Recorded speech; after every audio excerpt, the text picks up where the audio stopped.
Futebol às 5, com Daniel Pacheco. Olá, boa noite, sejam bem-vindos ao Chai Futebol às 5. Hoje com um convidado muito especial, pelo menos para mim pessoalmente, que é alguém que eu acompanho o trajeto e tenho uma admiração muito grande pelo trabalho.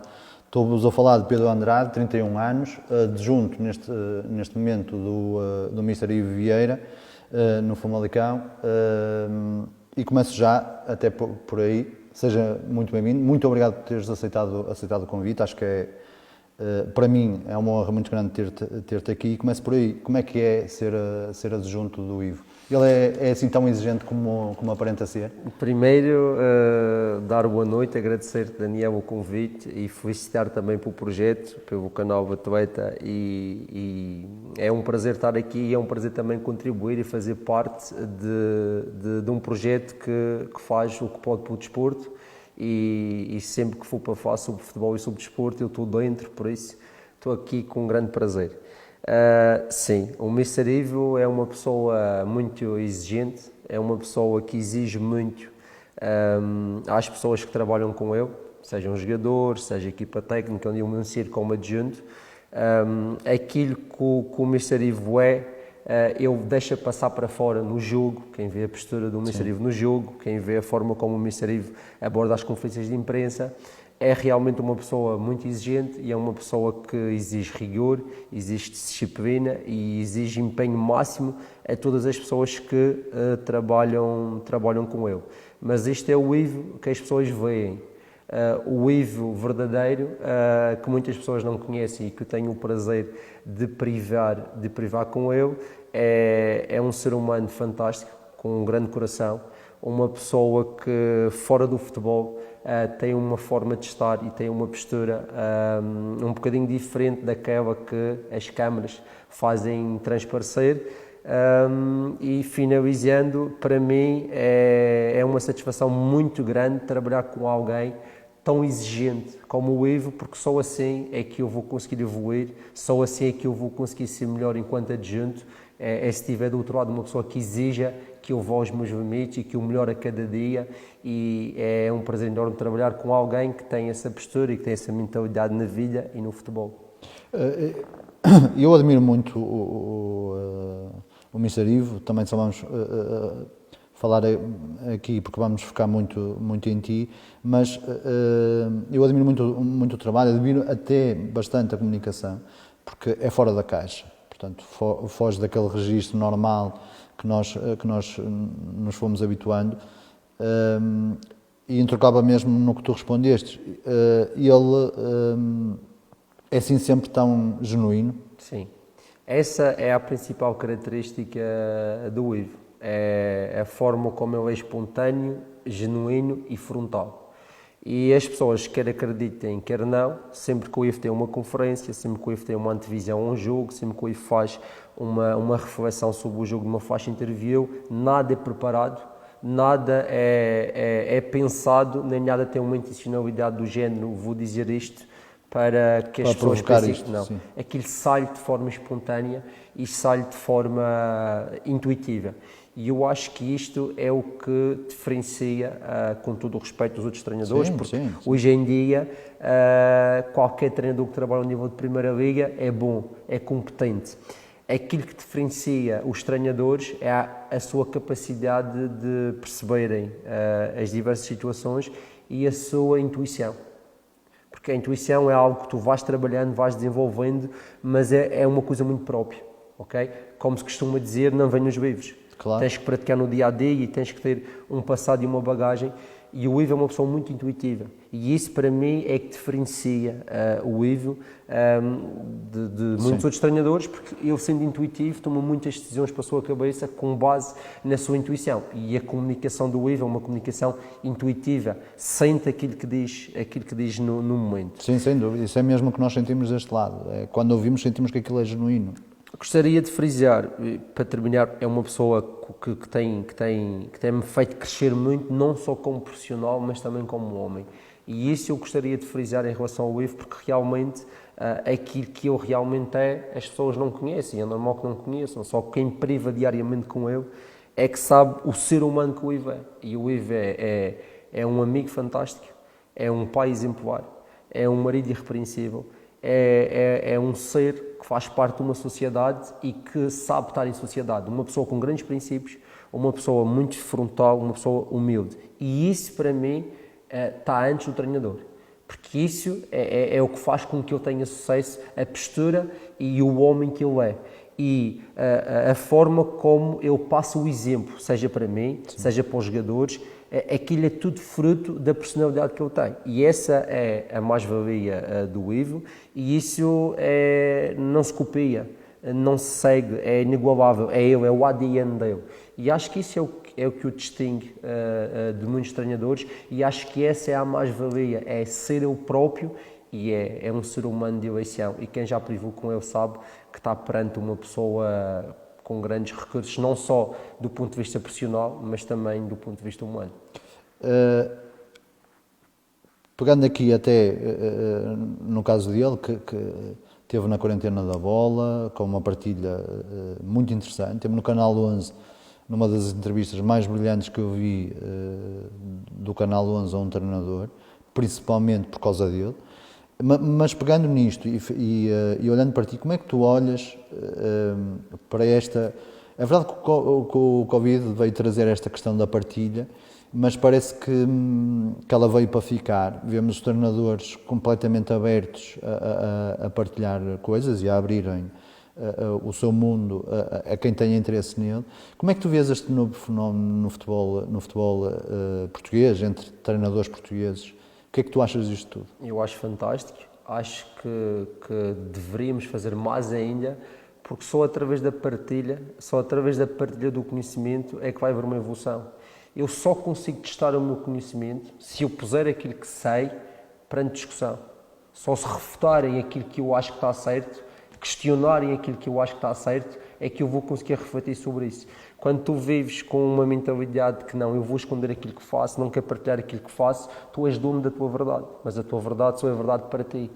Quando tu tens a coragem, e isso já se faz em várias áreas, e o futebol para lá caminha e bem, quando tu tens a coragem de expor aquilo que fazes, de falar sobre aquilo que fazes, sem medos, sem problemas em estar a dizer algo que as outras pessoas não concordem, tu quando pões a tua prática em discussão, é aí que tu evolues. Portanto, eu acho que isso é fundamental para os treinadores, para as equipas técnicas. E todos à tua volta, não é? Todas as pessoas, todos os intervenientes do futebol, o facto de poderem pôr em discussão aquilo que fazem é o que vai fazer o conhecimento evoluir. E eu vejo isso com muitos bons olhos, até porque hoje em dia quase que não há segredos com o fenómeno da internet, com a facilidade com que as pessoas têm de chegar aos conteúdos, seja através de imagens, seja através de leitura de artigos e de livros. Portanto, o conhecimento está à mão de semear. Portanto, não faz sentido esconder aquilo que tu sabes, muito pelo contrário. Faz sentido que tu partilhes para que eu possa aprender, para que tu possas aprender e para que nós possamos todos ir evoluindo aquilo que sabemos e, no fundo, ir evoluindo um conhecimento em termos de treino que, ao fim e ao cabo, acaba por ser comum à maior parte dos treinadores, uns mais à esquerda, uns mais à direita, uns mais com um pormenor ou outro que nos vai diferenciar, mas de forma geral, aquilo que tu fazes em termos de treino, de metodologia do treino, varia muito pouco entre cada treinador. Cada um mete o seu cunho pessoal, mas a base é equivalente. E essa base só evolui, só cresce se tu puseres à discussão e se partilhares aquilo que fazes e aquilo que sabes. Pegando nisso tudo, que já tiveste um trabalho fora do país, e fala-se muito da visão que os outros futebols têm sobre o treinador português. Sentiste isso fora, quando estiveste na Arábia Saudita? Sentiste que realmente o treinador português é reconhecido? Sim, sem sombra de dúvidas. Eu não vou dizer que se senti que o treinador português é reconhecido ou não, porque também estavam outros treinadores de outras nacionalidades que tinham o mesmo reconhecimento do que nós. Agora, consegui perfeitamente identificar que aquilo que nós fazemos é muito bom. Aquilo que nós fazemos é de nível muito grande. E muitas vezes nós temos a tendência de desvalorizar aquilo que nós fazemos. Mas o treinador português é muito bom e os exemplos são inúmeros. E quando tu vais para um contexto completamente diferente daquilo que estás habituado, para uma cultura futebolística completamente diferente daquilo que estás habituado, e tu vais pôr em prática aquilo que sabes, tu consegues ver o nível atual do clube a que tu chegaste e consegues ver o nível em que tu vais elevando a forma como treinas, a abordagem que tens ao jogo, e essa realidade serve-nos para, ao fim e ao cabo, validar aquilo que nós fazemos e ver que nós, pelo menos em relação àquele contexto em que eu tive, a Arábia Saudita, claro, não tive no outro contexto, não posso falar do outro contexto, mas em relação a esse contexto em particular, o treinador português, a nossa forma de trabalhar, está à frente, está a evoluir em relação a isso. E isso foi importante também para nós. Mas que características é que destacas, na tua opinião? Em termos, aquele que é o rigor com que tu preparas o treino, o rigor com que tu analisas o treino, a forma como tu operacionalizas o exercício, a complexidade do exercício, a forma como tu consegues passar para o campo a tua ideia de jogo. Isso parece que é algo fácil e simples de fazer, mas não é. E acho que o treinador português tem essa mais-valia, e quando nós chegamos, por exemplo, encontramos um contexto de uma equipa em que a sua forma de treinar era uma forma descontextualizada em relação àquilo que era a ideia de jogo dos treinadores que lá tiveram. Portanto, independentemente da ideia, a forma de se treinar era quase sempre a mesma, o tipo de exercício era quase sempre o mesmo, e tu, quando começas a trabalhar no terreno, percebes que tu realmente aquilo que tu fazes tem uma intencionalidade muito grande. E essa palavra, a intencionalidade daquilo que tu fazes, o rigor, a disciplina, a forma como tu dinamizas o exercício, como tu controlas o exercício, como tu fazes o treino andar e o jogador acreditar naquilo, acho que é um factor que diferencia e que nos diferenciou no contexto onde nós estávamos, e isto nós chamamos por feedback dos jogadores, por feedback das pessoas do clube que assistiam aos treinos e que viam um conjunto de situações a ocorrer que para nós eram normalíssimas, mas que para eles era algo inovador, percebes? E acho que é por isso, para a intencionalidade, e porque depois tu veres aquilo que tu fazes e aquilo que tu operacionalizas, acaba por depois por sair no dia do jogo, e depois as pessoas começam a ligar ao sucesso que tu tens em termos da tua ideia de jogo com aquilo que tu fazes durante a semana. E esta junção entre aquilo que é a tua ideia e a forma como tu operacionalizas, acho que é um fator de qualidade a nosso favor, e foi algo que nós notamos de forma nítida quando lá chegamos a esse contexto na Arábia Saudita. Tem-se falado muito da priorização tática. Posso dizer que tu és seguidor, entre comas? Não, eu vou falar em nós, sim, porque eu estou inserido dentro de uma equipa sim, técnica e nós temos uma metodologia, temos uma ideia de treino que é liderada no jogo. É liderada pelo Ivo, ok? E nós ajudamos o Ivo a operacionalizar aquela que é a metodologia de treino. Portanto, o Pedro não tem uma metodologia de treino, o Ivo tem uma metodologia de treino, e o Pedro, juntamente com a restante equipa técnica, ajuda o Ivo a operacionalizar essa metodologia de treino. E nós não somos nem a favor nem contra a periodização tática, nem a favor nem contra o treino mais analítico, nem a favor... Não, nós tentamos ter uma ideia e uma identidade própria, tentamos ter uma metodologia de treino própria. Se tivermos que beber e ir buscar alguma coisa à periodização tática, vamos. Se tivermos que ir um bocadinho mais ao processo analítico, que a periodização tática não contempla tanto o treino analítico, nós também o vamos fazer. Ou seja, nós temos uma ideia de jogo, o Ivo tem uma ideia de jogo, tem uma filosofia, tem uma forma de trabalhar e uma forma de pensar. E a nossa metodologia de treino vai ao encontro daquilo que é o pensamento do treinador. E nós não somos nem a favor disto nem a favor daquilo. Nós tentamos ter uma forma de trabalhar e de estar no nosso dia-a-dia muito própria, e não temos problemas nenhuns em ir bebendo a várias concessões, a várias formas de se operacionalizar o treino e tirar o melhor de cada uma dessas formas e criar a nossa maneira, porque isto é muito fácil de explicar. Se eu não sou expert em periodização tática, e se eu posso ser expert porque posso estudar muito aquilo, mas não sou expert, e se tentar operacionalizar aquilo, vai dar barraco. Eu tenho que tentar operacionalizar algo que é próprio, que é nosso, que tem o nosso ADN e que nós acreditamos e que nós dominamos. Porque só assim é que vai ter efeito. Porque tu tens uma periodização muito bem feita, tens exercícios muito bem preparados, tens uma metodologia de treino muito boa, mas depois tu não dominas aquilo. Tu não acreditas naquilo, mas fazes porque alguém te disse que era bom.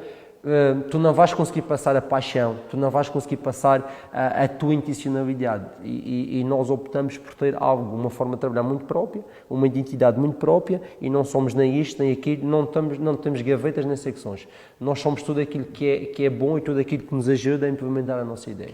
Eu falava com o Vítor, adjunto do Luís Castro, e ele dava-me um exemplo muito interessante que era num dia em que queriam trabalhar a velocidade, repararam que punham os jogadores a correr rápido com a bola e não tinham os efeitos esperados, e então tiraram a bola e puseram analiticamente eles a fazer velocidade, porque tinha melhores resultados assim. Portanto, dirias que até esta capacidade das equipas técnicas, cada vez mais multidisciplinares, que esta capacidade dos portugueses de olharem, terem sempre um olhar muito crítico sobre tudo o que acontece no treino, e esta capacidade de se adaptar e dizer, não, isto não está a resultar, vamos fazer de outra forma. Achas que é isso? Porque fala-se muito dessa questão do treinador português conseguir se adaptar. Achas que isso é realmente um trunfo português? Sem sombra de dúvidas. Essa capacidade que nós temos de adaptação, a capacidade que nós temos de reflexão, e acho que a humildade que nós temos em perceber e em admitir, ok, isto se calhar não está certo, tenho que fazer melhor. E não morrer com uma ideologia sabendo que essa ideologia está errada. E eu acho que o treinador português, nós temos o exemplo de treinadores portugueses que estão em vários contextos, em campeonatos diferentes, em equipas diferentes. Isso é que é impressionante. Na Europa, fora da Europa, e conseguem sempre ter sucesso, ok?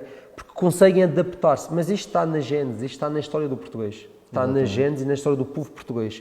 O meu pai era assim, o teu pai também foi e o teu avô certamente. São pessoas que tiveram desde muito novas de se adaptar a contextos de trabalho difíceis, a contextos familiares difíceis, a um contexto socioeconómico muito diferente, e isso vai passando no sangue, está na veia do português. Okay? É cultural. E nós sabemos levar isso muito bem para aquilo que é o treino e para aquilo que é o nosso processo de adaptação. Isso que o Vítor disse e falou, esse exemplo do trabalho de velocidade. Nós temos o privilégio de ter um treinador que nos dá a abertura total para discutirmos, para debatermos, para refletirmos sobre aquilo que fazemos. Nós, antes de cada sessão de treino, debatemos ao pormenor a sessão de treino. No final da sessão de treino, nós discutimos ao pormenor aquilo que se passou na sessão de treino. E esse exemplo do trabalho de velocidade, por exemplo, depende muito da sensibilidade e do momento da equipa. Claro. Há vezes que as coisas estão a sair bem e que tu sentes, ok, vamos fazer um exercício de velocidade, onde vamos pôr bola, numa situação de cruzamento com finalização, sim, onde o jogador tem que percorrer determinadas distâncias, mas onde vai ter uma ação de cruzamento, uma ação de finalização. Isto é a realidade do jogo, ok? Velocidade com bola. Só que é inegável que, de uma forma analítica, tu estás mais próximo de atingir o objetivo de velocidade, porque quando tu metes a bola, é mais uma variável que tu não controlas, ou é um passo que sai curto, ou é um cruzamento que sai longo, e a trajetória já não é uma trajetória até o final, e depois tu podes não atingir em termos de valores no que respeita à velocidade daquilo que tu pretendes.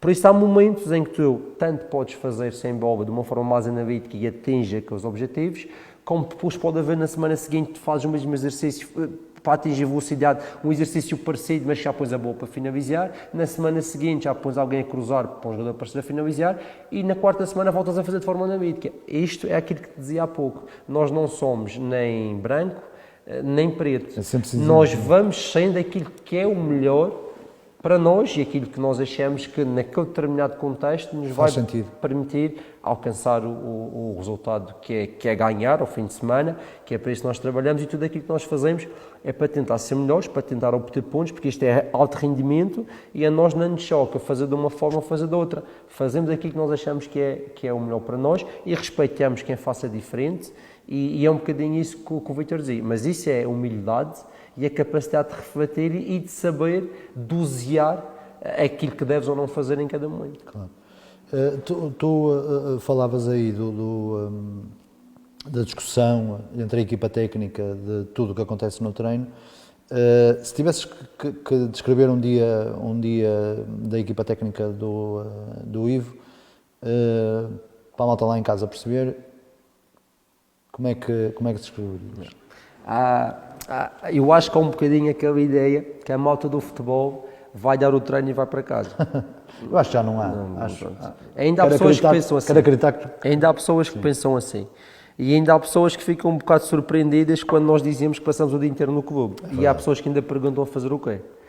Hoje em dia não há espaço para facilitar. Para já, porque há muito treinador português com convidado, a concorrência é muito forte e só os melhores é que vão conseguir ter sucesso. E para tu seres melhor, tu Tens tens de que trabalhar trabalhar mais que os tanto ou mais que os outros. Não dá para facilitar. O que é que nós fazemos?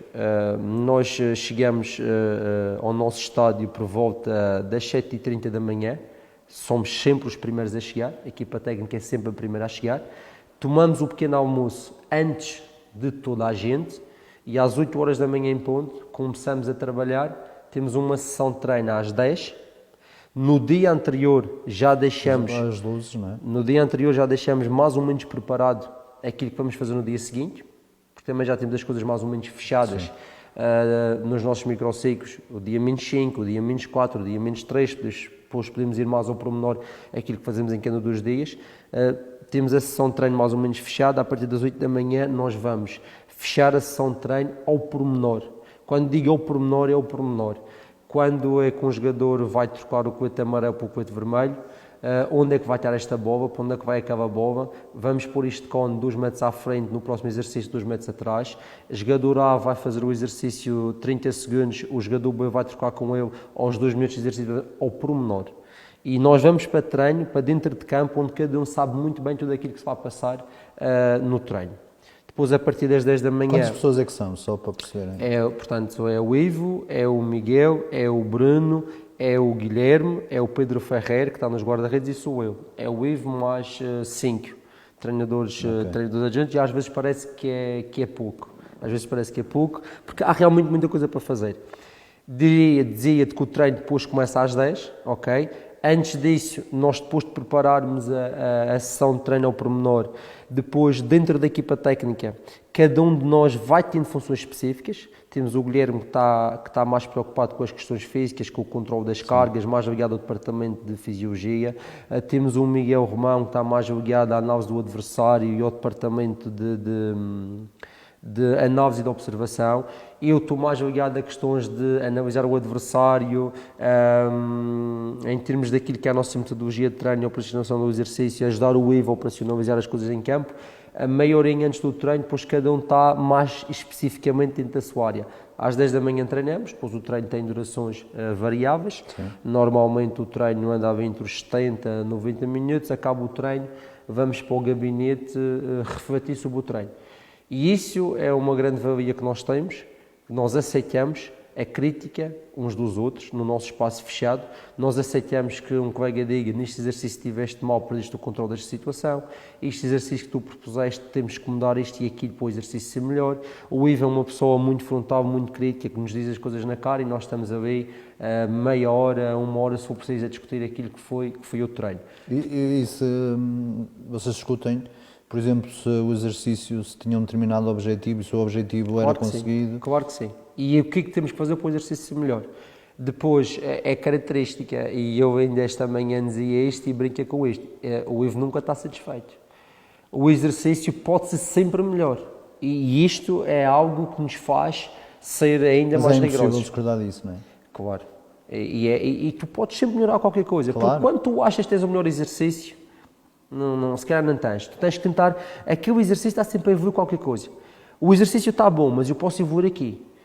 Posso retirar isto, posso pôr aquilo. É como um cozinheiro que está a fazer um prato, um bocadinho de sal, um bocadinho de pimenta, um bocadinho de especiarias e prova. Se calhar posso tirar mais um bocadinho de sal, para a próxima posso tirar. Está sempre à procura da melhor combinação. E nós estamos sempre à procura do melhor exercício e do melhor treino possível. E isto exige tempo.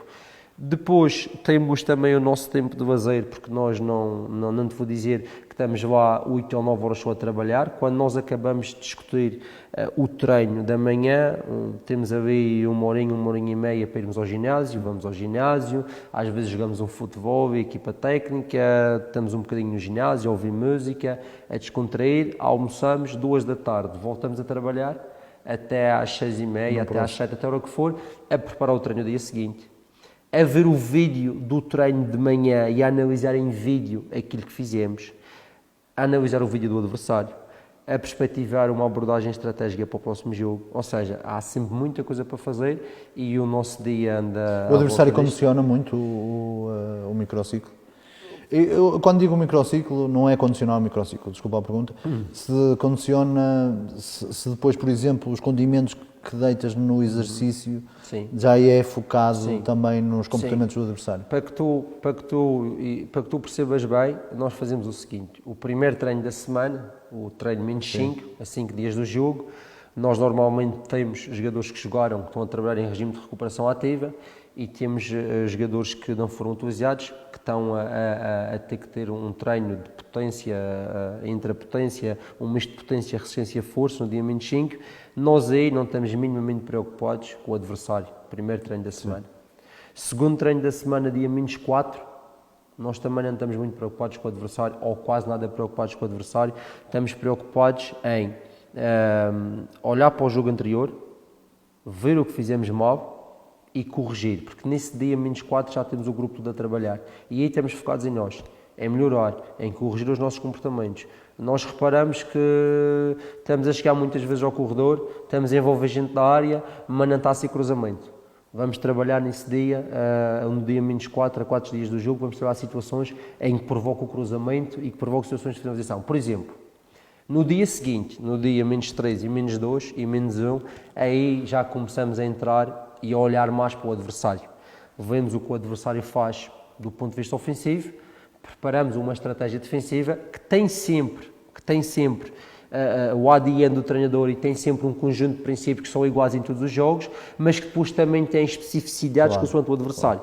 E nós só começamos a entrar aí naquilo que é o adversário e o nosso exercício de treino só começa a ficar condicionado com base naquilo que vamos encontrar no jogo a partir do dia menos 3, o dia menos 2 e o dia antes do jogo, que normalmente são boas paradas ofensivas, onde trabalhamos alguma coisa dentro daquilo que o adversário faz, mas também trabalhamos situações que nós acreditamos que podem ser bem independente daquilo que é o adversário. Ou seja, eu diria que é um misto. E eu volto ao início da nossa conversa. Nem somos aquela equipa técnica que diz que não quer saber do adversário e que só quer saber de nós, da nossa identidade, nem somos aquela equipa técnica que só quer saber do adversário. A gente quer saber de nós, quer saber de evoluir o nosso jogar, mas também quer saber daquilo que o adversário faz. E nós, como te disse, nós quase que somos camaleão. Nós vamos andando aqui durante a semana a fazer aquilo que é o melhor e que nos dá mais rentabilidade. E temos esta forma de trabalhar estipulada e fechada. E nós estamos em... Não é a melhor ideia, não é a melhor forma de trabalhar. É a nossa e é aquela que nós acreditamos que nos vai pôr mais próximo de ganhar. Agora, se é boa, se existe melhor, se existe pior, é possível, mas esta nós acreditamos. Esta é aquela que nós achamos que nos vai pôr mais próximo do sucesso, portanto, é por aqui que vamos. Eu gostava que tu cometesse aqui uma inconfidência. O Ivo disse numa entrevista que todas as unidades de treino começam no processo ofensivo. Porque tem a ver com a mensagem que ele queria passar ao grupo. Isso é verdade? Não sei se eu disse todas as unidades de treino. Acho que disse literalmente, não sei se utilizou o termo unidades de treino, mas disse que começava sempre o treino... Na pré-época. Pois. Na pré-época, portanto, isto aqui deixa ver se eu consigo explicar. Porque é para depois entroncar na questão de a mensagem começar a ser construída desde o início. É isso, é aí que eu vou tentar explicar. Isto não é fácil de explicar, isto são sensações, são emoções, são vivências diárias, práticas que eu estou a tentar traduzir em palavras, vou tentar dar uma melhor. Portanto, o Ivo é um treinador corajoso, audaz, ofensivo, gosta de futebol jogado para a frente, gosta de gol, gosta de procurar a beleza do adversário, gosta de uma equipa que não tenha medo nem tenha receio de atacar com muita gente, chegar muitas vezes à beleza do adversário. O pior que pode acontecer ao Ivo, e isto é verdade, é ganhar 1-0 e ir à beleza do adversário 2 ou 3 vezes. Isto é verdade. Eu prefiro empatar 0-0 e ter 10 cantos, 13 remates, 16 cruzamentos, do que ganhar o jogo e fazer pouco por isso. Portanto, este é o Ivo. E agora é preciso passar esta mensagem aos jogadores. E como é que eu passo esta mensagem aos jogadores? Se eu quero atacar mais do que defender, obviamente que eu vai começar a trabalhar o processo ofensivo e obviamente que eu vai, nas sessões de treino, a criar exercícios que privilegiem o ataque, sem nunca descurar o processo defensivo, porque atenção, as Sim, as equipas equipas de defendem Wave bem. são equipas equilibradas. Certo. São equipas equilibradas. E isto é uma questão de opção. E volto a dizer, nem está certo, nem está errado. É a filosofia dele, é aquilo em que eu acredito. E eu quero passar uma imagem clara. Nós estamos aqui para jogar, nós estamos aqui para atacar. Vamos defender, vamos ser equilibrados. E eu trabalho muito a organização defensiva, equilíbrios defensivos, transição defensiva. Mas para passar a mensagem desde o início, que eu quero uma equipa audaz, corajosa e ofensiva, eu, de forma inteligente, passo essa mensagem utilizando exercícios ofensivos e estruturando aquilo que é a sua pré-época. E isto vai entruncar nesta questão. As pré-épocas lideradas pelo Ivo não é nesta semana vamos fazer parte ofensiva, naquela semana vamos fazer parte defensiva, naquela semana vamos fazer bons parados. Não. Vamos fazendo, vamos construindo a nossa ideia tal e qual como o jogo. O jogo não é atacar, nem é só defender, nem é só trazer. O jogo é tudo. O jogo é um ataque que pressupõe uma transição, que depois pressupõe entrar em organização defensiva, que depois pressupõe uma transição para entrar em ataque, e esta também é a nossa forma de trabalhar e a nossa forma de construir a nossa ideia de jogo.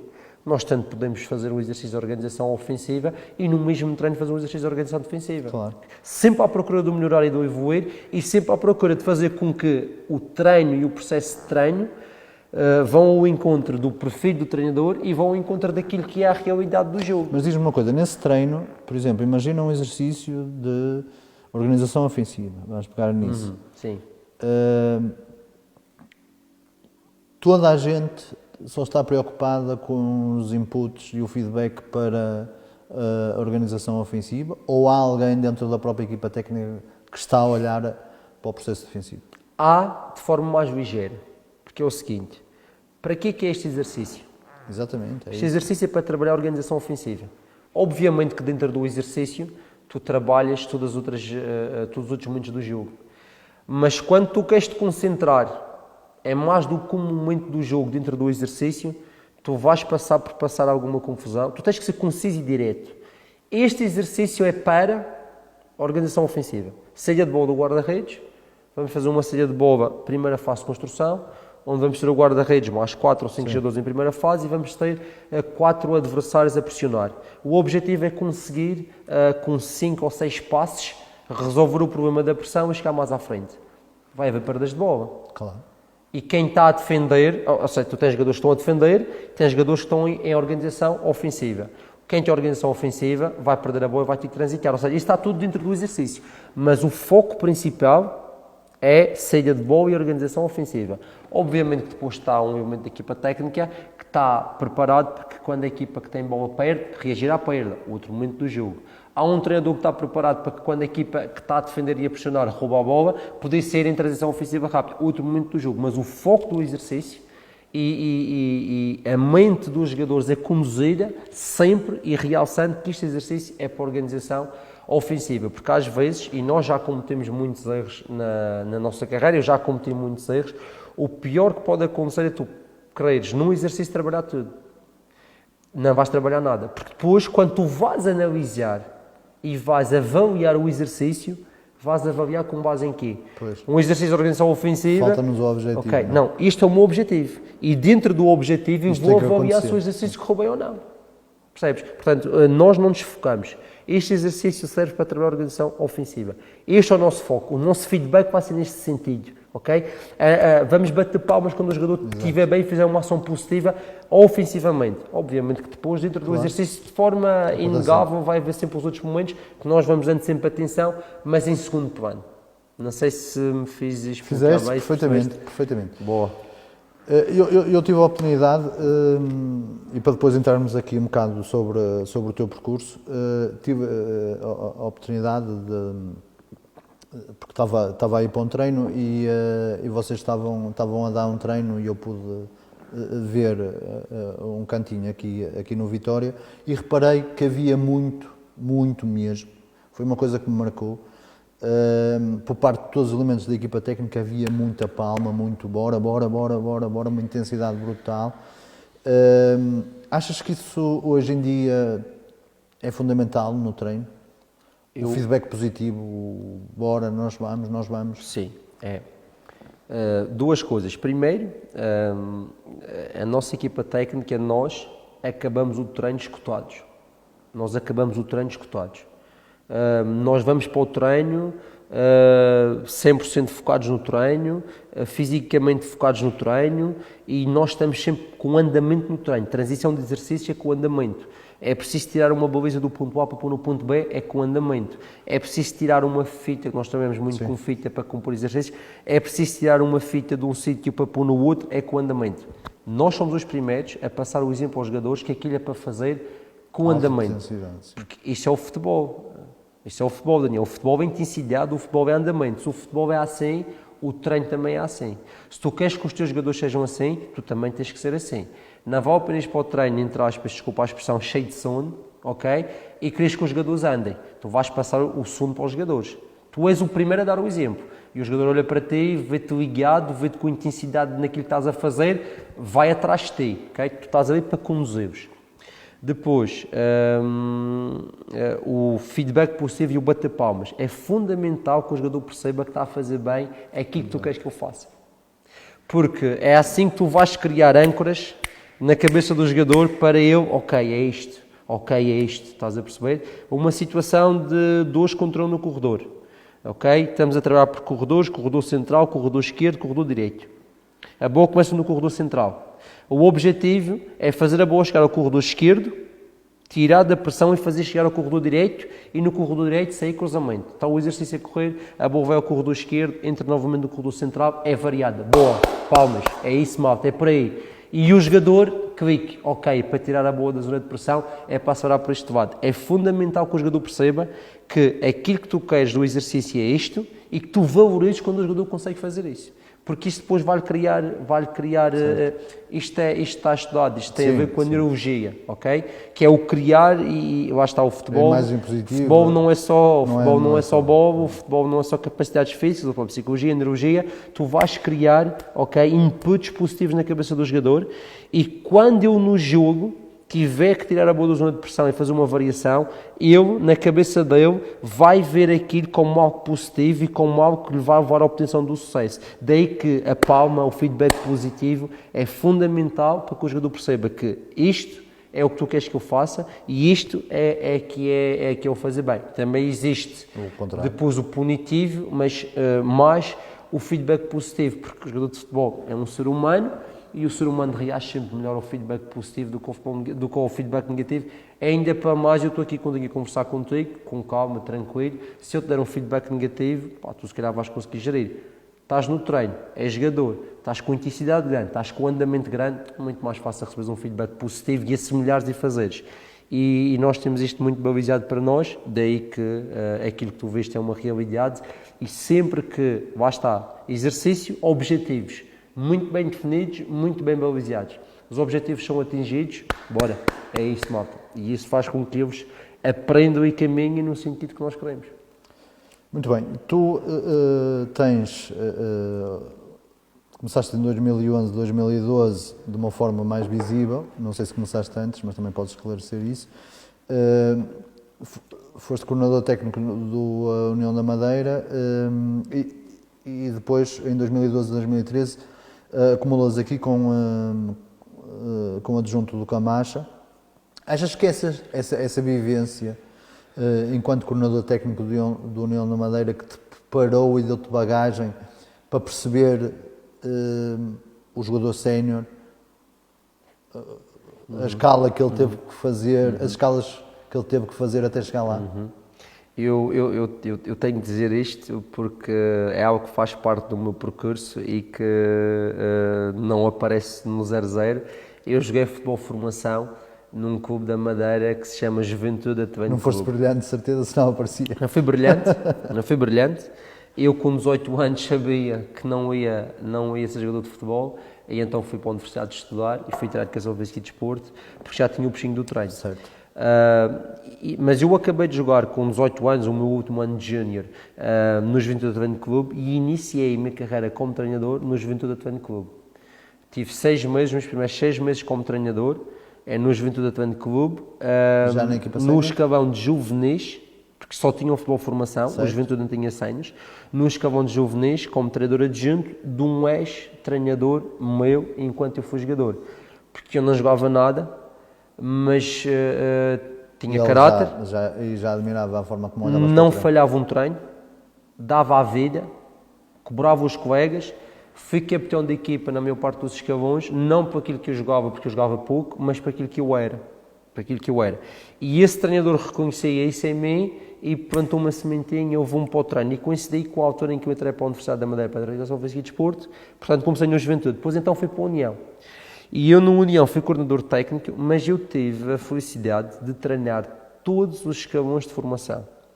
Houve um período da minha vida que foi quando eu fui coordenador técnico da União, e nos primeiros anos da Associação Esportiva da Camacha, eu treinei petizes, traquinas, benjamins, infantis, iniciados, fui treinador principal de juvenis, treinador adjunto de júniores, treinei uma equipa B, no União da Madeira, depois treinei os séniores da Camacha e graças a Deus eu já tive a oportunidade de passar por todas as divisões que existem em Portugal, segunda distrital, primeira distrital, campeonato nacional de séniores, segunda liga, primeira liga e tive felicidade também já disputar a Liga Europa e naquilo que foi o futebol jovem passei por todos os escalões e também fui coordenador e isto é importante, essa pergunta que tu me fizeste, isto tudo para chegar a essa pergunta, estas aprendizagens, mais o conhecimento que eu ia adquirindo na universidade, é importante para conseguires ter em mente aquilo que deve ser o processo de formação do jogador de futebol e também para teres em mente muitas vezes aquilo que falta no processo de formação do jogador de futebol, que é para que quando eu chego às tuas mãos, entre aspas, numa idade sénior ali entre os 19, 20, 21 anos, que já vem com algumas lacunas, Sim. tu percebes porque que eu venho com essas lacunas, porque já tiveste em todo aquele processo. E isso deu-me algum amadurecimento para conhecer o jogador de futebol, para conhecer aquilo que é o desenvolvimento do jogador em todos os escalões etários e depois também deu-me uma grande capacidade no que diz respeito ao planeamento do treino e no que diz respeito ao planeamento dos exercícios, porque é totalmente diferente planeares um treino para crianças com 9 anos do que planeares um treino para crianças com 16, do que para planeares um treino para séniores. Eu tive a oportunidade de vivenciar esse planeamento de treino, essa experimentação, fiz muita coisa mal feita, mas tive a oportunidade de ter esse laboratório, de ir experienciando, de ir vivenciando. Também fui analista e observador de uma equipa na Madeira do Estrela da Calheta, fiz análise e fiz observação, e isso tudo deu-me uma bagagem, deu-me uma experiência que me permite agora estar aqui, felizmente, num patamar mais elevado do que o futebol jovem, mas que me permite olhar para baixo, e olhar para baixo com todo o respeito, sim, não é de denegrindo, mas olhar para baixo tendo em conta os escalões atrás e perceber aquilo que se faz, perceber aquilo que está a ser feito, perceber aquilo que se deve fazer, e isso dá-te uma compreensão sobre o fenómeno que é o treino, neste caso do futebol, enorme, e isso acaba sempre por e como é que olhas agora para o fenómeno da formação desportiva do jogador? Cada vez melhor, porque eu acho que existem pessoas cada vez mais capazes a trabalhar na formação. É raro, acontece... Nós estamos a perder aquelas características que só o futebol de rua dá, isso tem-se falado muito. Tu não sentes isso, que o jogador que desequilibra no 1 para 1 começa a escassear no futebol mundial até? Com todo o respeito, eu acabei de dizer que eu acho que o processo de formação está cada vez melhor, porque os treinadores são cada vez mais qualificados, mas se está a faltar isso, é culpa do treinador. Porque eu não concordo que seja preciso ir para a rua para ganhar isso. Tu podes tornar o treino um futebol de rua. Podes, completamente. Tu podes fazer um exercício, sim, onde pões os miúdos a fazer as balizas, onde cada um faz a sua equipa, onde não há avançamentos de linha lateral, onde a bola está sempre, sim, dentro, onde o guarda-redes pode jogar à frente e podes pôr os miúdos no treino a jogar. Portanto, se falta isso... Eu acho que deves até fazer coisas Eu acho dessas. que deves. O que eu penso que tu queres dizer e que eu acho que às vezes acontece é o treinador mecanizar muito os jogadores. Exatamente. Okay? E isto tem a ver, está escrito e está estudado, tem a ver com as fases do crescimento e desenvolvimento da criança. Okay? E a um determinado momento da vida da criança, quando ele está a construir e quando o cérebro dele está a assimilar um conjunto de situações, que anda ali até o início da puberdade, sim, que ele tem que brincar, que ele tem que fazer futebol de rua. Ele tem que ser divertido. Não é? E o que pode haver, ok? É que há treinadores que acham que nessa idade eu já tenho que saber o que é fazer uma cobertura, já tenho que saber o que é fazer um overlap, já tenho que saber o que é fixar o defesa e soltar a bola, quando eu se calhar tenho que saber o que é brincar com a bola.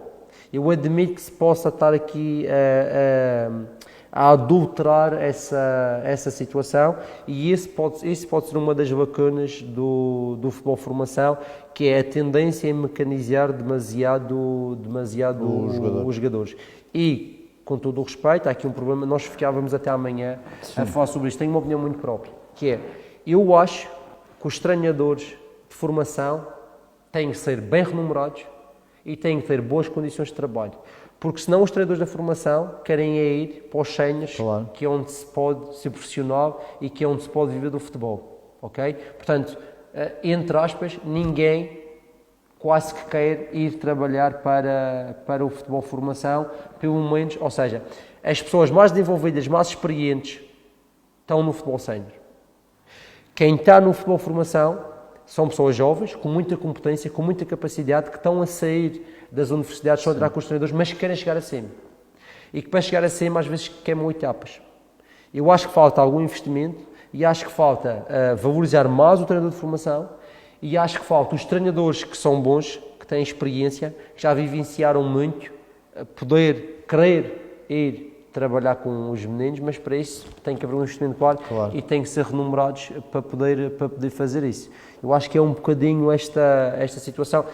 Se eu pudesse alterar, era isso que eu alterava. Eu tentaria que, se eu fosse presidente, não quero ser de um clube, e que quisesse potenciar as minhas crianças, eu tentava trazer bons treinadores para os escalões de formação e não pensava que só nos séniores é que se precisava ter bons treinadores. É preciso ter bons treinadores durante a formação também, mas para isso é preciso também lhes dar condições para que eles sejam bons treinadores e essa mecanização... E esquecer um bocado os resultados, acrescento eu, não é? Esquecendo os resultados completamente, porque claro, aquilo é para brincar.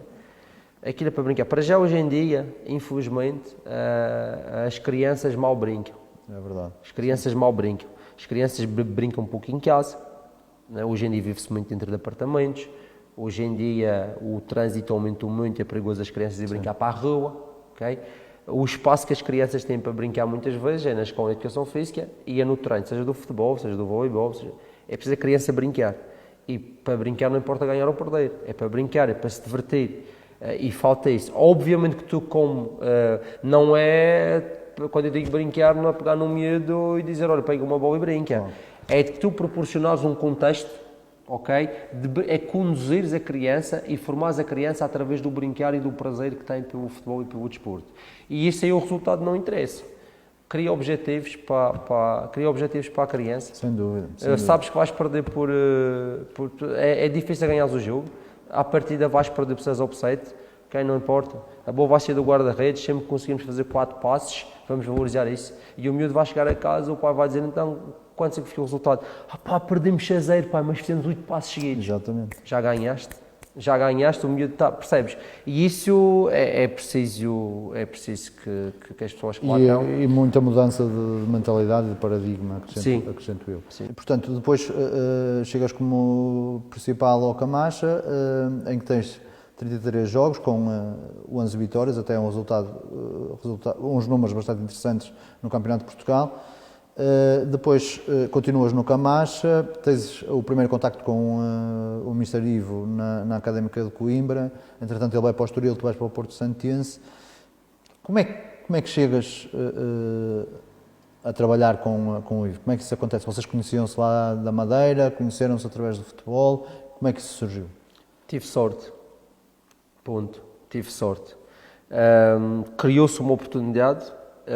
E eu depois agarrei essa oportunidade, mas eu tive sorte. Eu não conhecia o Ivo. Não havia pessoas em comum? Havia. Okay. Eu conhecia o Ivo de vista, o Ivo conhecia-me de vista e nós nunca tínhamos falado sequer. Tínhamos falado uma vez ocasionalmente, uma vez que nos tínhamos encontrado no aeroporto, sim, mas não nos conhecíamos, nem nunca tínhamos trabalhado juntos e as nossas vidas nunca se tinham cruzado. Depois houve um conjunto de fatores que se proporcionaram para que as coisas dessem certo. Eu fui despedido da Camacha, sim, Um dos elementos que trabalhava com o Mestre Vieira na Académica teve de sair da equipa técnica, tudo ali na mesma altura. O Ivo, numa conversa informal com um amigo em comum, falou que um dos adjuntos tinha ido embora e que procurava alguém. Esse amigo sabia que eu tinha saído da Camacha e disse ao Ivo, olha, eu conheço alguém. E esse amigo do Ivo em comum foi meu treinador na formação. E lá está, eu nunca joguei nada. Nunca joguei à bola, jogava móvel, jogava aquilo que sabia. Foi como o meu percurso no futebol, também era horrível. Pronto, mas também era capitão. Pronto, ok, mas tinha caráter e era uma pessoa com princípios e esse amigo em comum disse ao Ivo, ao Ivo, pá, eu tenho aqui um rapaz, o Pedro Andrade, eu fui treinador principal na Camacha, acabou de ser despedido, está sem nada. Eu na altura era treinador da Camacha ao fim do dia. Porque durante o dia trabalhava num ginásio a dar aulas a pessoas idosas, porque aquilo que eu ganhava na Camacha não chegava para viver. E ainda vivia em casa dos meus pais. Porque... sim, a malta acha que é muito fácil e que se começa nos primeiros anos ganhava para o combustível e se não fossem os meus pais. E então esse amigo em comum disse ao Ivo, pá, eu conheço um rapaz que é o Pedro, saí da Camacha, acho que podia ser interessante para ti. E o Ivo confia muito nessa pessoa, nesse amigo em comum que temos, o Marco, já agora digo o nome dele, que é uma pessoa, ainda ontem estive na Madeira e tive o prazer de ter estado com ele, que é uma pessoa que me ajudou, e tive sorte de todos estes factores se proporcionarem, depois proporcionou-se a oportunidade de ir para a Académica de Coimbra, e aí já não é sorte, aí é tudo aquilo que eu fiz desde os 18 anos até os 27, os escalões de formação todos que eu passei, a vez em que eu fui coordenador, as vezes em que eu fui treinador principal, aí tudo aquilo que eu tinha aprendido até aquele momento serviu para agarrar essa oportunidade.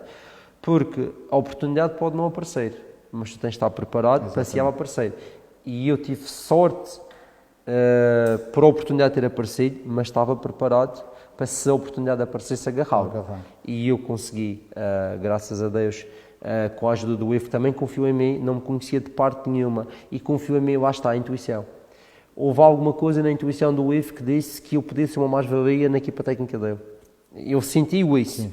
E deu-me confiança e deu-me coragem para poder fazer as coisas e eu agarrei a oportunidade e dei para a frente, pronto, estamos a fazer o percurso que estamos a fazer. Porquê que não vais com ele para o Estoril? O futebol é um processo muito complicado. Sim. O Ivo, quando sai, quando vai para o Estoril já tinha tido um treinador antes, que tinha sido despedido e que tinha muitos elementos da equipa técnica que tinham que continuar. E o Ivo, ao ir para lá, teve que herdar uma equipa técnica, okay? E só podia levar um elemento com o Ivo, porque a equipa em questão, o Estoril, na altura, não podia inscrever mais treinadores, porque era para além de ser uma despesa muito grande, e acabava quase por ser um absurdo, porque já tinha um staff de 7 ou 8 treinadores, já estava mais ele, e o Ivo só podia levar uma pessoa. O nosso colega e meu amigo Miguel Romão já fazia parte da equipa técnica do Ivo desde a altura do Aves, portanto estava há mais tempo. O Ivo conhecia-me há um mês, obviamente que a decisão que o Ivo tomou eu também tinha tomado, optou por levar o Miguel e não me levou a mim, mas, e isto é que é o caráter, e há aqui que quando eu disse no início que é uma pessoa com caráter, que é um grande ser humano, eu disse na cara, sem me esconder nada, não posso levar-te contigo agora, mas assim que possa tu vais. Ok? Eu segui a minha vida, eu fui para o Estoril e depois aquilo que eu disse veio-se a confirmar. Quando sai do Estoril e vai para o Moreirense, a primeira oportunidade que ele teve, realmente voltou a falar comigo e voltou a levar-me com ele e a partir daí temos estado juntos, portanto é um bocadinho esta... Pois é, Moreirense, Vitória, o Alaeda, disse bem? O Ueda. Ok. Eu não consigo repetir. E agora o Famalicão ano passado e o Famalicão este ano. Nós vamos entrar aqui agora na parte final. Só fazer aí uma referência, porque é uma questão pessoal. Eu joguei no Aves, isso. Sou sócio do Aves e tenho uma paixão muito grande, é o meu clube na realidade. Tenho uma paixão muito, muito grande pelo Aves. Aquela malta ainda hoje fala do Mister. Papel do adjunto. resumidamente, na tua opinião, qual é o papel que um adjunto deve ter? Para mim é muito simples. Um bom adjunto deve de ajudar o treinador a operacionalizar as suas ideias. O melhor adjunto... Mas deve questionar, deve interrogá-lo, deve... Sempre.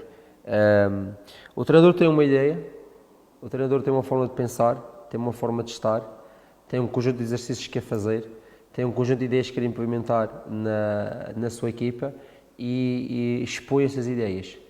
E o teu papel como adjunto, tu tens ideias, só que as tuas ideias estão postas debaixo da cadeira.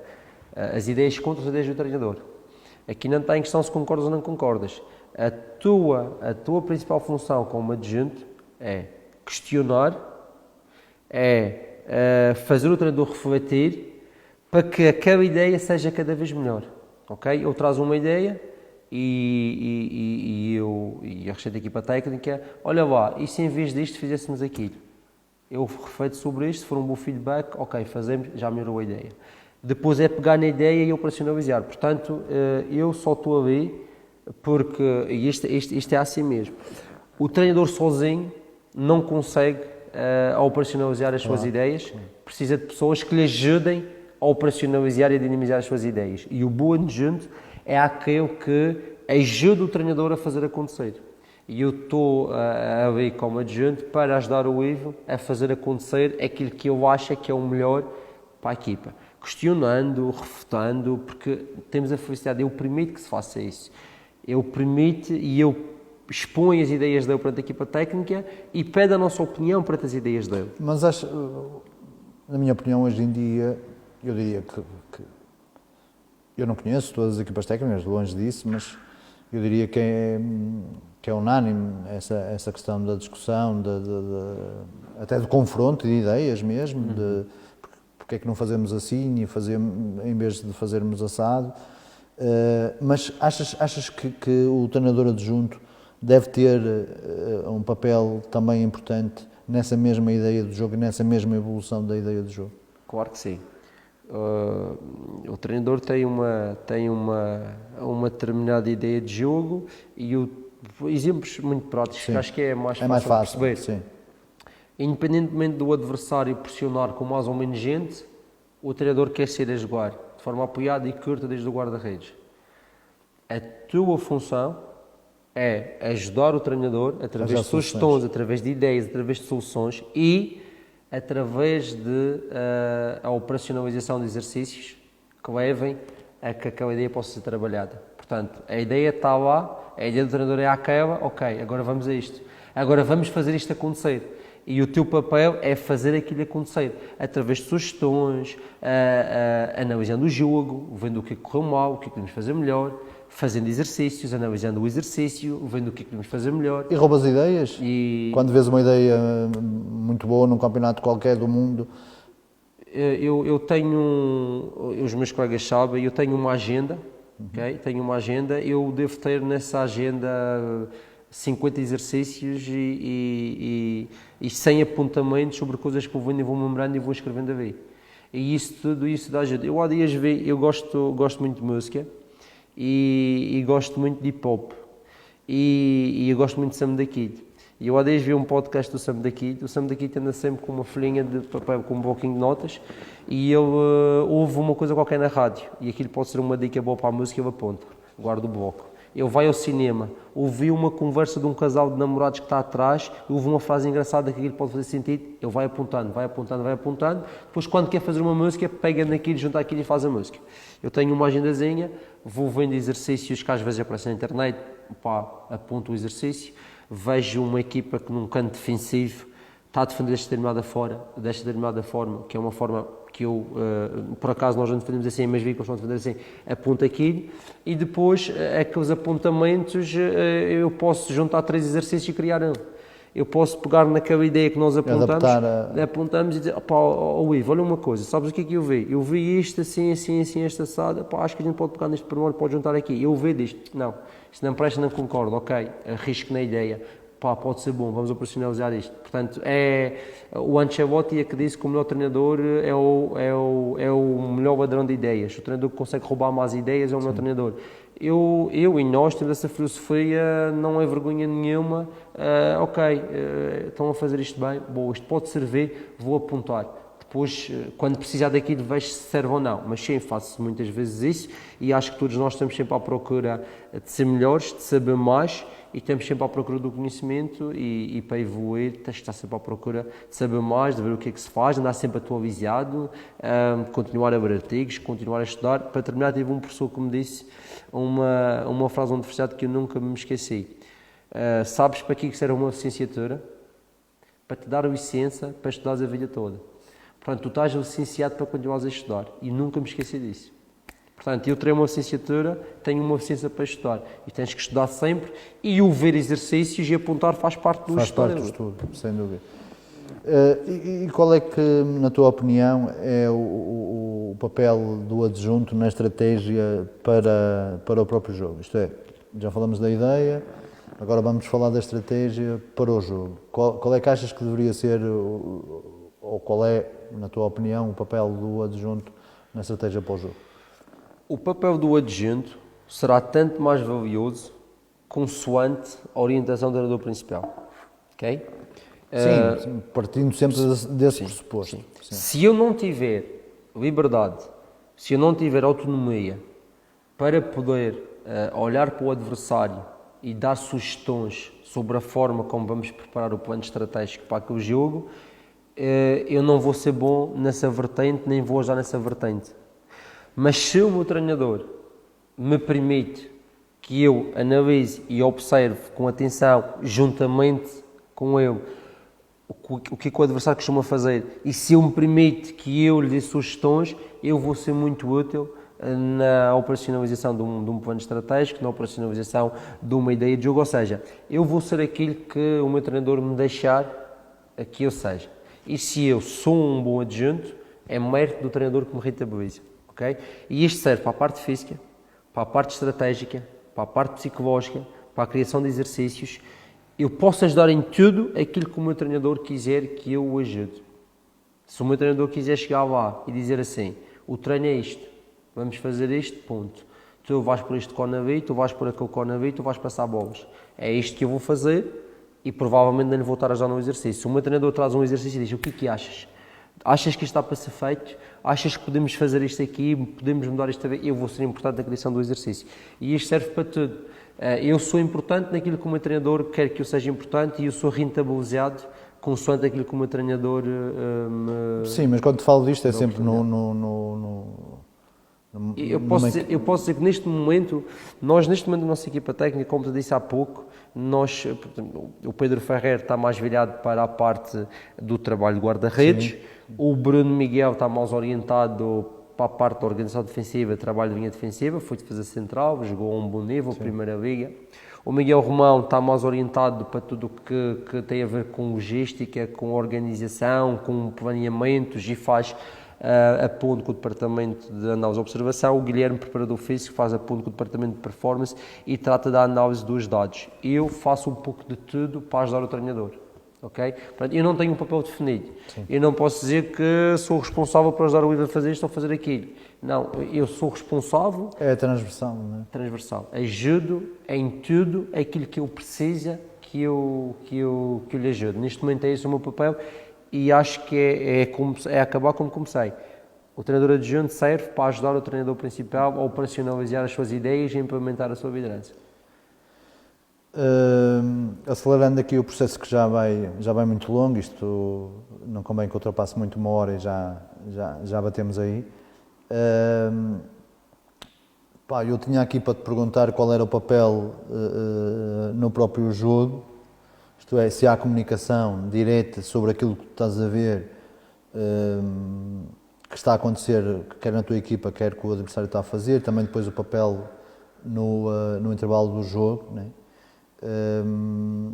Como é que, e vamos falar assim para as pessoas em casa perceberem, como é que funciona a equipa técnica, a vossa equipa técnica? Ok.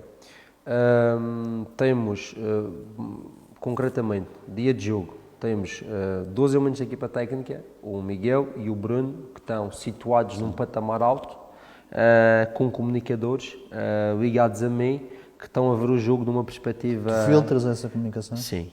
Eles estão a ver aquilo que se passa, estão a dar-me feedbacks, indicações que acham que devem ser dadas. E há discussão entre tu e eles sobre o que está a acontecer antes de chegar ao chefe? Sempre. Só chego ao chefe aquilo que eu quero que chegue. Já lá chego. Às vezes um mister vem ao meu pé e pede-me, olha, fala para cima que eu preciso de me certificar desta situação. Okay. E eu peço para ver, está sempre a me chegar informação, imagens, vídeos, e eu estou concentrado em filtrar aquela informação, em receber aquela informação e ao mesmo tempo olhar para o jogo. Se o Ivo não se sentar uma única vez ao meu pé em 45 minutos e não perguntar nada é porque não precisa. Se eu não preciso, não lhe digo nada. Não, ele está a ver o jogo, ele está ali, ele está a trabalhar, ele está a sentir, ele está a ver. Quando eu precisar de informação, ele vai se sentar ao meu pé e vai me perguntar. Se ele não me perguntar, só se for algo mesmo muito importante, é que eu posso chamá-lo e interromper aquilo que é o processo de visualização do jogo e lhe passar a informação. Ok. Se eu não lhes perguntar nada, é que não precisa. E se ele não precisa, é que as coisas, ele está a ver, ele está a analisar, e ele está focado naquilo, deixá-lo. E quando ele pergunta e vocês não têm a resposta? É raro. É raro acontecer, porque se nós não tivermos resposta, vamos procurar a resposta. Se eu perguntar algo, nós temos o jogo a ser filmado, Sim. Nós temos 2 elementos do departamento de observação que também estão a ver o jogo em cima, e nós vamos conseguir arranjar a resposta. Nós vamos quase que conseguir arranjar a resposta para aquilo que eu, às vezes, pode não ser a resposta que eu quero ouvir, ou pode não ser a melhor resposta, mas a gente vai tentar sempre arranjar uma solução. Depois é mérito do treinador optar por isso ou não. E isto é exatamente igual ao intervalo. Eu normalmente quero saber a nossa opinião, eu normalmente quero saber aquilo que nós pensamos, e nós então filtramos a informação, passamos aquilo que é essencial, e eu depois seleciono o que quer dizer aos jogadores. Mas também pode haver o dia em que eu chego ao balneário ao intervalo e eu não preciso de saber nada, nem quero perguntar nada, porque eu estou bem ciente daquilo que se passa. Portanto, principal objetivo, não atrapalhar. Não está sempre a chamar, não está sempre a chatear, não está sempre a querer mostrar que tem informação para dar, não. É reunir o maior número e o máximo possível de informação para que quando o treinador tenha alguma dúvida ou que quando o treinador precise, a gente possa lhe suportar e lhe servir. Nas substituições igual. Há vezes que o Ivo pergunta-nos o que é que vocês acham que a gente deve fazer. Pensem sobre isso. Há vezes que eu chego lá e diz, vai ser isto e vai entrar aquilo. Porque eu que está a ver o jogo, brinca-se, mas quando nós perdemos, não é a equipa técnica que perde, é o Ivo Vieira que perdeu. É sempre a cabeça dele que está... É sempre a cabeça dele que está em jogo, é sempre a imagem dele que vem no jornal, é sempre o nome dele que anda aí para o bem ou para o mal. Portanto, as decisões também devem ser tomadas pela cabeça dele, com base na intuição e no feeling dele, e eu acho que o bom adjunto e a boa equipa técnica dá caminho para o treinador ser ele próprio. Não restringe o treinador, ou seja, é como o pai que vai ensinar o filho a andar. Tu vais-lhe dar condições para que eu possa andar, ou vais-lhe ensinar a nadar, vais-lhe dar condições para que eu possa nadar.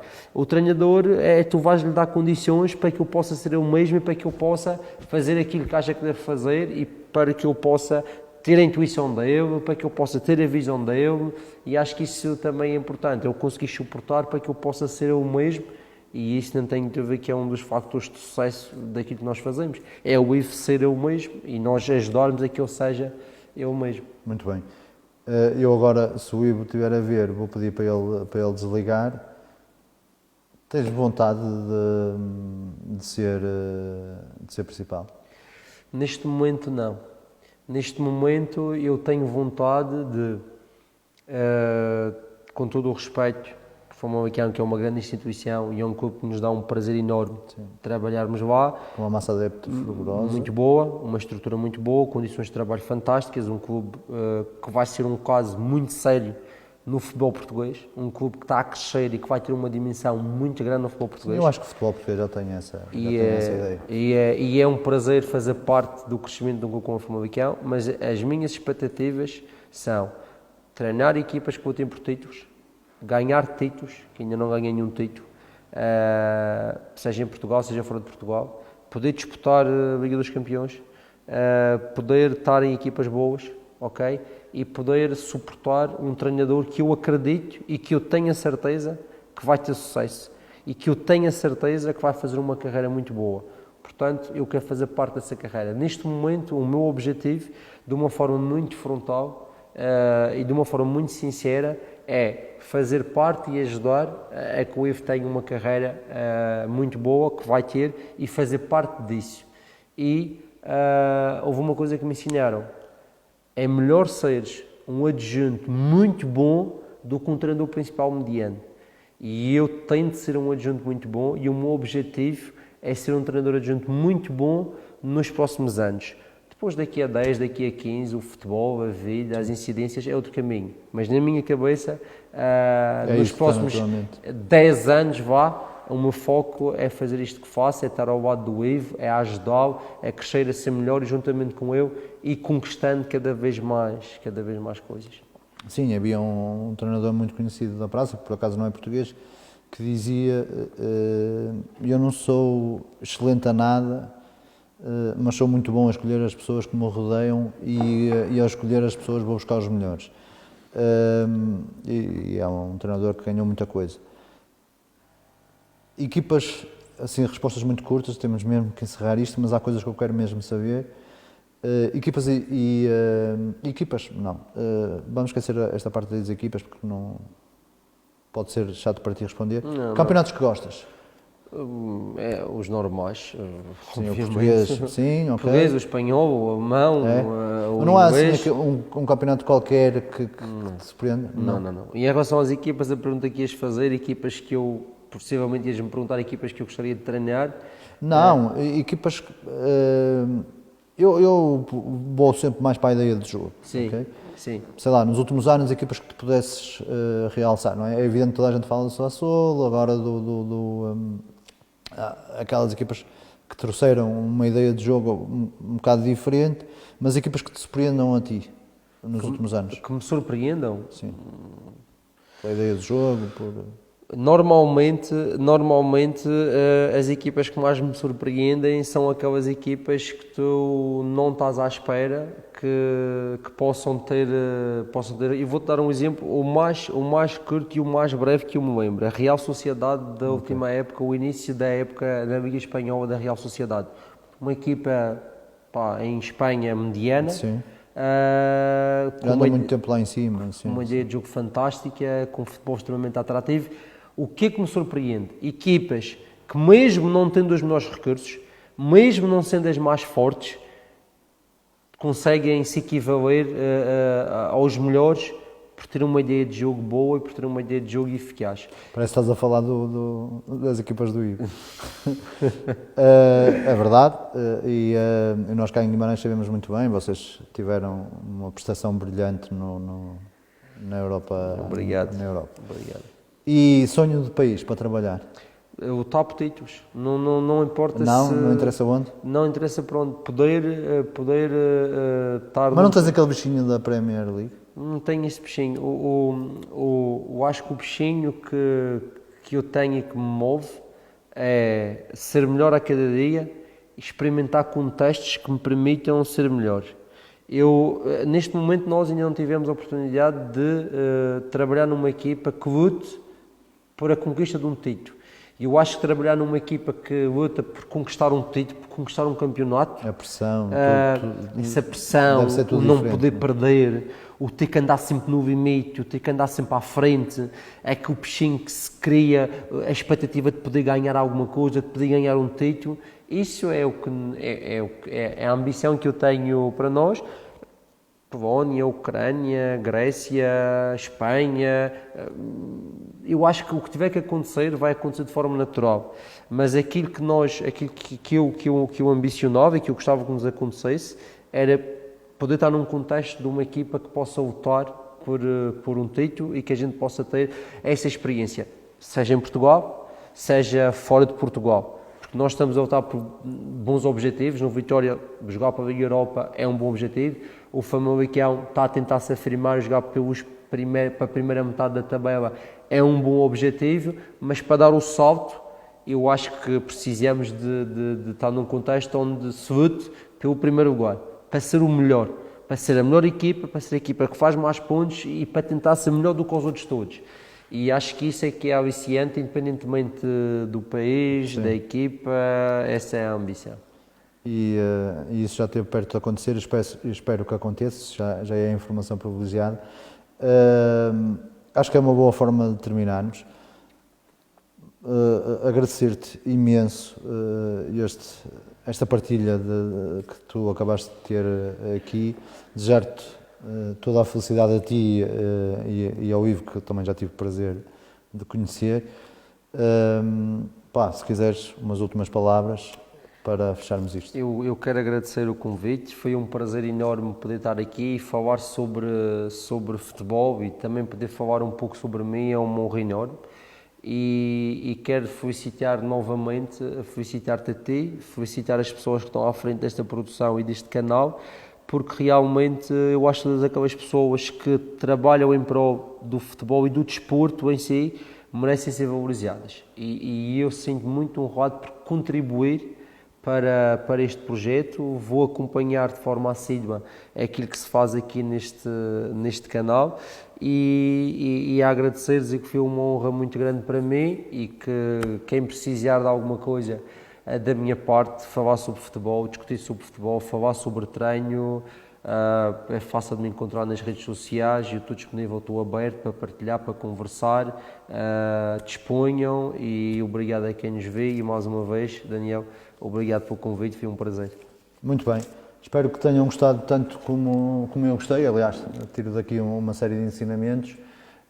Foi o nosso Chá e Futebol às 5 especial, não tem dia para ir para o ar, todas as sextas, aliás, não é todas, sextas-feiras, mas é quando calha. Foi um prazer muito grande e a gente vai se vendo.